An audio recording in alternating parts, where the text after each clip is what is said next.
Hello दोस्तों, मेरा नाम है चेतन और तुम सभी का स्वागत है हमारे चैनल चेतन नैरेट्स पर। और आज हम निगन फुसन के एपिसोड 1 को एक्सप्लेन करेंगे। और अब से इस चैनल में बस एक्सप्लेनेशन वीडियोस ही आएंगी, क्योंकि मैंने एनिमे रिव्यूज के लिए एक सेपरेट चैनल क्रिएट कर लिया है, जिसके लिंक तुम्हें डिस्क्रिप्शन में मिल जाएगी। और अगर तुम्हें एनिमे रिव्यूज में इंटरेस्ट है तो ही जाकर उसे सब्सक्राइब करना, नहीं तो तुम उसे इग्नोर भी कर सकते हो। तो चलो, बहुत हो गई बातें, तो अभी निगन फुसन के एपिसोड 1 को नैरेट करते हैं। एपिसोड की शुरुआत होती है लेबिरिंथ शहर से, एक ऐसा शहर जो कि खतरों से और मौकों से भरा हुआ है, जहाँ के यंग लोग अपनी जिंदगी के साथ जुआ खेलते रहते हैं। यहाँ पर एक लड़का निक रहता है, जो कि इस कहानी का प्रोटैगनिस्ट है। निक एक लाइट फाइटर है, जो कि एक मशहूर adventurer group countless battle arts का मेंबर है। और निक के पास एक खूबसूरत गर्लफ्रेंड भी है, और उसका सपना है वो काउंटलेस बैटल आर्ट्स ग्रुप को रैंक ए तक पहुंचाए। पर एक दिन उसका ग्रुप लीडर आर्गस उसे ये कहकर निकाल देता है कि तुम्हारी हमारे ग्रुप में कोई जरूरत नहीं बची है।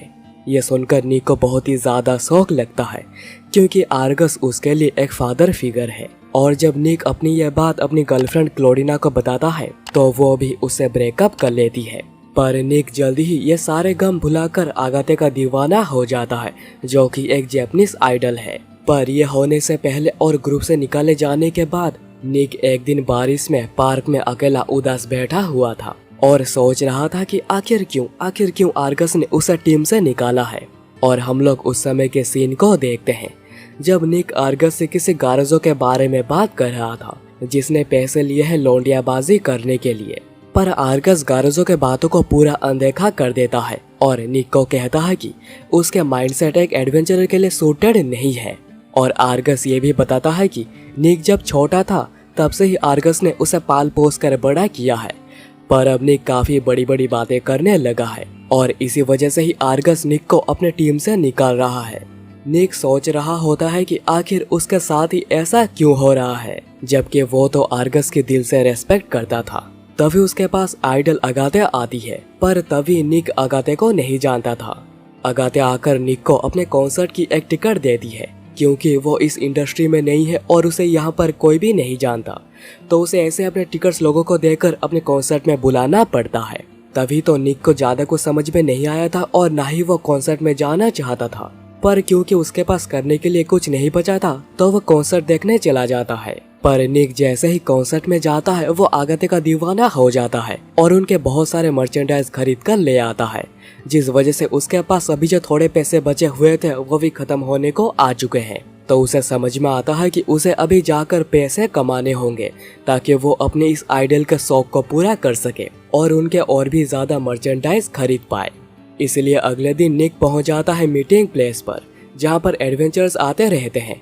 अंदर जाने पर निक को एक लड़का अकेला खड़ा हुआ दिखता है, जिसे देखकर निक सोचता है कि उसे अपने टीम में बुलाया जाए। पर वो इतना ज्यादा नर्वस हो जाता है कि उसे कुछ भी पूछ नहीं पाता, और वो लड़का किसी और के ही ग्रुप को ज्वाइन कर लेता है।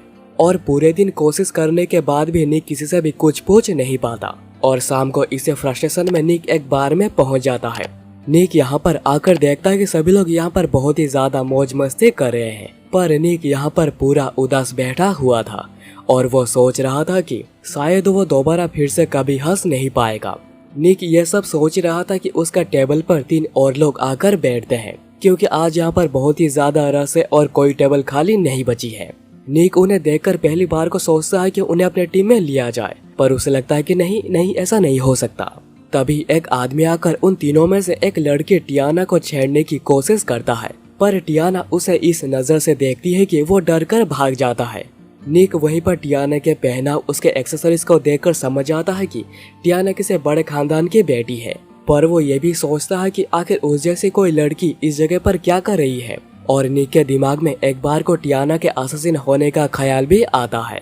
निक फिर उनके साथ बैठा हुआ आदमी जैन को देखता है, जो कि एक प्रीस्ट है। पर वो ये नोटिस करता है कि उसके पास कोई प्रीस्ट के मेडल नहीं है, और जैम यहाँ पर बहुत नशे में भी है। निक की नजर फिर आखिरी बची हुई लड़की पर पड़ती है, जो कि ह्यूमन और ड्रैगन की हाइब्रिड लग रही है, और ऐसा लग रहा है कि शायद वो कोई वॉर वेटरन है। पर उसके इस हाल को देखकर निक सोचता है कि शायद उसे कॉर्नर कर दिया गया है। निक फिर उसके बाद अपने ही गम में फिर से डूबने लगता है और सोचता है कि दोस्त बस आखिर में जाकर धोखा ही देते हैं जैसे कि उसे दिया गया है और किसी के ऊपर भी भरोसा करना एक काल्पनिक चीज है। शायद आर्गस सही था, मैं कोई एडवेंचर के लिए बिल्कुल भी सूटेड नहीं हूँ। निक ये सोचते हुए एक के बारे में अपना पूरा बियर पी जाता है और बाकी 3 भी, और कोइंसिडेंटली चारों एक साथ ये कहते हैं कि मैं कभी किसी इंसान के ऊपर फिर से भरोसा नहीं करूंगा। और इसी के साथ हम टियाना के पास्ट को देखते हैं। टियाना एक मेज है, यानी जिनके पास मैजिक पावर्स वगैरह होती है, जो कि स्पेल्स का यूज करती है, और टियाना इस सब में बहुत ही ज्यादा बेहतर है। टियाना फिर कैफे में जाती है अपने फियांसे एलेक्स से मिलने, जहाँ पर एलेक्स डेलकट हाउस की बड़ी बेटी लीने के साथ बैठा हुआ था, और लीने टियाना के आने से पहले ही उसका कैरेक्टर असैसिनेशन कर चुकी थी एलेक्स के सामने। ये कहकर के टियाना उसे एकेडमी में बहुत ही ज्यादा परेशान करती है, और ये भी कि टियाना टीचर्स को सेड्यूस करती है अच्छे ग्रेड्स पाने के लिए। और इसी के साथ एलेक्स को भी एक बात से बहुत ही ज्यादा बुरा लगता आया है कि टियाना उसे मैजिक में बहुत ही ज्यादा आगे है, और इसी वजह से लोग उसका काफी मजाक बनाते हैं कि वो अपने फियोंसे से कितना ज्यादा कमजोर है। और इसी सब रीजन की वजह से एलेक्स टियाना से ब्रेकअप कर लेता है, जिसके बाद टियाना बहुत ही ज्यादा टूट जाती है और अपना घर छोड़कर कहीं दूर चली आती है। टियाना यहाँ पर आने के बाद अपने गुजारे के लिए काम ढूंढने की कोशिश भी करती है, पर उसे यहाँ पर कोई काम नहीं मिलता और वो इसे बहुत ही ज्यादा उदास घूम रही थी। तो उसे एक दिन एक गैम्बलिंग की टिकट मिलती है, जो कि थी ड्रैगन रेस के ऊपर, और टियाना इसके ऊपर जुआ लगाती है और वो जीत भी जाती है। और जल्दी टियाना को जुए की लत लग जाती है और वो इसमें अपना सब कुछ हार जाती है। उसके पास तो भी रेंट पे करने के भी पैसे नहीं बचे थे, इसलिए वो पैसे कमाने के लिए एक टीम को ज्वाइन करने की सोचती है। और एक आदमी आकर उससे इसके बारे में पूछता भी है क्या वो उसका टीम को ज्वाइन करना चाहेगी, पर टियाना उसे ऐसे देखती है कि वो डर कर भाग जाता है। टियाना को समझ में आ जाता है कि उसे थोड़ा हंसकर सबसे बात करना पड़ेगा। तभी एक दूसरा आदमी भी आता है उसे टीम को ज्वाइन करने के बारे में पूछने के लिए, पर टियाना का ये चेहरा देखकर वो भी भाग जाता है। और अब टियाना उसके बाद अब इसी बार में ही आई है, जहाँ पर वो अभी निक और बाकियों के साथ बैठी हुई है। टियाना के पास्ट को जानने के बाद निक कहता है कि तुम्हारे साथ बहुत ही बुरा हुआ है, अपने प्यार से ही धोखा पाना बहुत ही दुख देता है। ये सुनकर जेम कहता है तुम्हारे साथ भी तो यही हुआ है ना निक।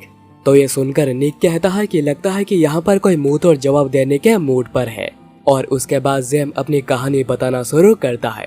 जेम जिस शहर से आता है वहाँ पर गॉड ऑफ रेवलेशन का एक टेम्पल है, जो कि अपने मेडिसिन के लिए बहुत ही ज्यादा फेमस है। और जेम उसे टेम्पल का एक प्रीस्ट हुआ करता था, और जेम ज्यादातर समय जड़ी बूटियों से दवाइयाँ बनाता रहता था, जो कि एक यंग लड़की मेरी ला कर दिया करती थी, जिसके बदले जेम उसे कुछ पैसे भी देता था। पर जेम को पता नहीं था कि मिरिल उसे प्यार करने लगी है। और एक दिन रात को मिरिल आकर जेम के सामने कन्फेस करती है कि वो जेम से प्यार करती है, पर जेम समझाता है कि वो एक प्रीस्ट है और वो किसी का लवर नहीं बन सकता। और मिरिल ये सुनकर गुस्से से वहाँ से निकल कर चली आती है, और बाहर आकर वो कहती है कि ये सब कुछ जेम की ही गलती है। और अगले दिन जेम के दरवाजे पर मिरिल दूसरे कुछ प्रीस्ट को लेकर चली आती है, और जेम के ऊपर इल्जाम लगाती है कि जेम ने उसकी इज्जत के साथ खिलवाड़ किया है। और सबूत के तौर पे मिरिल जेम के दिए हुए कॉइन्स भी दिखाती है कि जेम ने गलत काम करने के बाद उसे पैसे दिए थे अपना मुंह बंद करके रखने के लिए। और इस वजह से जेम को जेल में 3 महीने के लिए डाल दिया जाता है, और उसके बाद उसे शहर से निकाल दिया जाता है। और इस सब के बीच में जेम की पूरी इज्जत मिट्टी में मिल चुकी थी। कोई भी उस पर भरोसा नहीं कर रहा था कि उसने कुछ भी नहीं किया है, वो एक इनोसेंट है। जेम उसके बाद चलते चलते एक होटल में पहुंचता है, जहां पर उसका स्वागत एक लेडी करती है।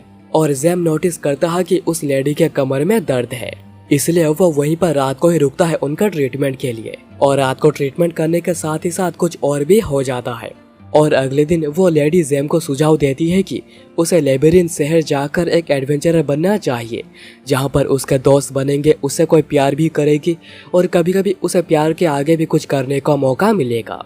और लेडी जेम को इंसिस्ट करती है कि उसे जाना ही चाहिए, क्योंकि उसने कोई गलती नहीं की है, उसे फंसाया गया है, तो उसे अपनी जिंदगी घुट घुट कर ना जीकर खुलकर जीनी चाहिए। लेडी फिर उसे कुछ नए कपड़े भी देती है एज ए ऑफरिंग, जिसे जेम लेने से मना कर देता है, क्योंकि कल रात के बाद वो एक प्रीस्ट नहीं रहा। पर लेडी एक फोटो की ओर देखकर कहती है कि ये सामान कोई उन्हें यहाँ पर रहने के बदले देकर गया है। और अभी प्रेजेंट में निक ये सब सुनने के बाद कहता है तो तुम पहली बार एक लेडी के साथ रहने के बाद कुछ ज्यादा ही लूज हो गए हो। तो जैम कहता है कि इसे डायरेक्ट कहना थोड़ा रूड है, पर सच यही है। तो टियाना कहती है कि हर आदमी ऐसा ही होता है। निक फिर कहता है कि उसे उनके कहानियों पर पूरा भरोसा तो नहीं है, क्योंकि हो सकता है कि ये सब कुछ पूरा झूठ हो, पर एक ड्रिंक के साथ कुछ कहानियां सुनना अनजान लोगों से काफी अच्छा रहता है। और वो पूछता है कि आखिर उनका इसको लेकर ख्याल क्या है, जिस पर टियाना कहती है कि उसका भी कुछ ऐसा ही मानना है, पर जैम कहता है कि वो इसके बाद डीमन लॉर्ड को हराने जाएगा। निक फिर आखिरी बची हुई लड़की से पूछता है कि उसके कहानी क्या है। पहले वो लड़की काफी डर जाती है, पर फिर वो कहती है कि उसके पास से उसके किसी कीमती चीज को छीन लिया गया है, और जिसने ये छीना है वो उसके काफी करीबी था। पर वो इतने ज्यादा नशे में थी कि वो कुछ भी बकने लग जाती है, तो उसके बातों को कोई भी सीरियसली नहीं लेता। उसके बाद हम निक के एक सपने को देखते हैं, जहाँ पर उसकी गर्लफ्रेंड क्लोडिन उसे धोखा देती है, और इससे निक की नींद टूट जाती है, और वो उन तीनों को उसके कमरे में सोया हुआ देखता है। पर उसे पहले याद नहीं आता है कि आखिर ये सब कौन है और यहाँ पर क्या कर रहे हैं। पर उसे फिर याद आ जाता है कि कल वो रात को बार में इन सब से मिला था। फिर वो सबको उठाने के बाद उनसे सवाल पूछता है कि आखिर वो सब कौन है और यहाँ पर क्या कर रहे हैं, और आखिर ये जगह भी कौन सी है। तो टियाना बताती है कि उसका नाम है टियाना, और वो एक मेज है, और ये कमरा उसका है। तो वो कहती है कि उन सबको अभी यहाँ से निकलना चाहिए। तीनों फिर टियाना से माफी मांगकर वापस जाने लगते हैं, और निक को तभी आगते की बात याद आती है, और वो सबसे कहता है कि क्या वो सब ऐसे ठीक रहेंगे? अगर वो अपने अपने रास्ते में निकल जाएंगे तो क्या उनकी जिंदगी बेहतर हो जाएगी? और ये सारी बातें टियाना भी दरवाजे के पास खड़ी होकर सुन रही थी। निक आगे कहता है कि हम लोगों ने बहुत से पैसे आइडल्स, खाना, जुआ और लड़कियों के पीछे उड़ा दिया है, तो उन्हें ये भी नहीं पता है कि कल उनके सर पर छत रहेगी भी या नहीं।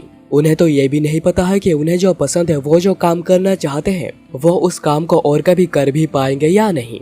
निक सबसे पूछता है कि क्या वो सब ऐसे जीना चाहेंगे। इसलिए निक उन्हें कहता है कि क्यों ना वो चारों जो कि किसी के ऊपर भी भरोसा नहीं कर पाते, एक टीम बना ले, और एक दिन यही टीम जाकर पूरे दुनिया को भी बचाएगी। पर वो अभी बहुत दूर है।